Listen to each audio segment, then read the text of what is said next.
Karachi Kings ने।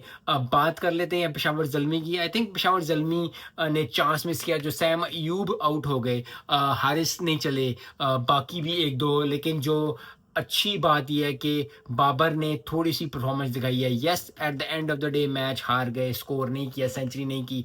दुआ यही थी कि सेंचुरी कर दें बाबर आज़म, लेकिन रब की जो है वो रब को कुछ और ही मंज़ूर था, मेरी तो दुआ ही दुआ थी। लेकिन ओवरऑल बड़ी ज़बरदस्त मैच हुआ, बड़ा अच्छा मैच हुआ, और यही मैचेस देखने के लिए हम जिन जान लगाते हैं, यही मैचेस देखने के लिए हम टीवी ऑन करते हैं, स्टेडियम जाते हैं लोग।